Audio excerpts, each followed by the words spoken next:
Hey guys, the Oscar TV here.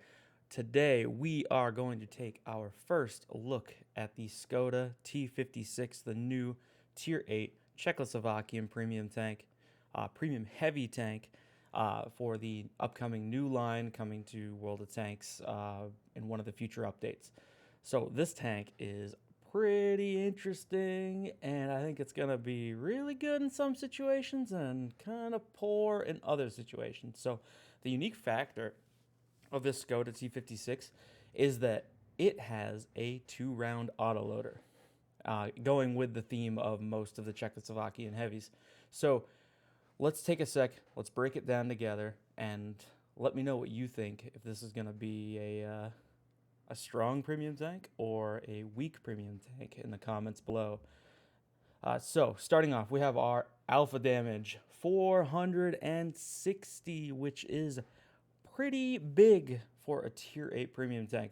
I think the only tank that is exceeding that would be the VK at tier 8 premium with a 490 alpha. But that being said, this is a two-round autoloader, so you're going to have a 920 average damage per magazine within 4 seconds of firing the first shell. So let's take a look at the penetration. The penetration is 208 millimeters in the standard round, which is pretty solid. That's about the mid-range for what premium tanks have been nowadays. But this 290 on the premium round, you're not going to have any trouble penning tier 10s, tier 9s, tier 8s, any of the sort. You're going to have a fairly easy time going through the front of weak points of tier 10s and working through pretty much anything anybody throws at you with those premium rounds. I'd be interested to see what the shell velocity is. And now with the HE rounds, 640 alpha with 68 millimeters of pen. These are going to be great for throwing at hull down heavies and plinking away a couple hundred damage. That's a pretty good sweet spot for doing trickling away at enemies' HP. So the reload time, 25 seconds for 2 shells. So your DPM is going to be rather low-ish, probably within like the 1700s range.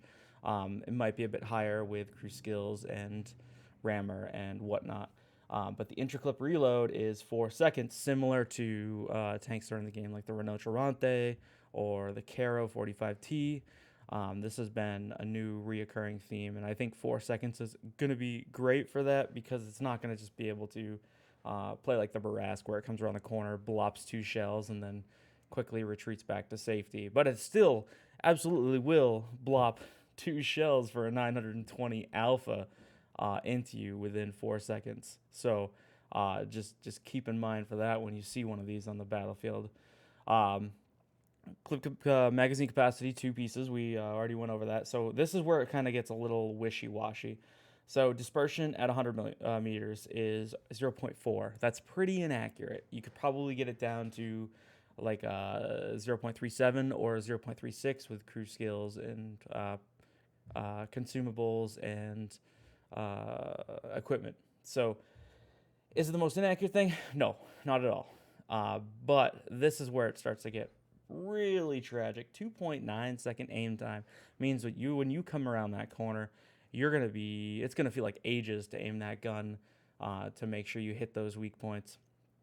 Or if you're loading premium to just hit them with that 290. But this 2.9 seconds is gonna make me really consider when this comes out if I'm going to run a vertical stabilizer if it can take it, and a gun lane drive, or an improved rotation mechanism and a vertical stabilizer. This thing's going to need a lot of support in its aim time category. The gun depression looks pretty solid, actually. 8 degrees of gun depression is going to mean you're going to be pretty flexible on the hillsides, and you're going to be able to use your depression and this keep your hull down turret, which looks like it's going to be pretty solid with that spaced armor, but we'll get to that. And peek over ridge lines and take advantage of your armor. The ammo capacity, 30 pieces. That is plenty, even with some risk to throw some risky shots out. I think you're going to have plenty of ammo to make it through the game, and a decent amount to take a good variety of ammo. so you actually have some of these high damage HE rounds. Moving on over to mobility, so this is kind of interesting. The tank doesn't seem to be particularly quick, but it does have a good reverse speed, and the reverse speed I think is more important than its forward speed. Its forward speed being 35 means it's reasonably flexible to get around the map, but not gonna be skipping around, swapping flanks, and taking advantage of that. It'll take a bit of time to relocate. But the 15 kilometers an hour reverse speed is going to mean that you're able to peek out, take your shots, put those 2 shots out, and quickly reverse back into cover. And that is really important in a tank that is a heavy tank, but still kind of feels like a skirmisher, something that takes advantage of a burst damage.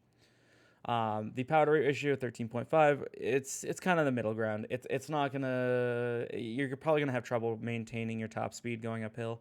Well, you're gonna definitely have trouble maintaining your top speed going uphill, but you might have some trouble maintaining your top speed on flat ground.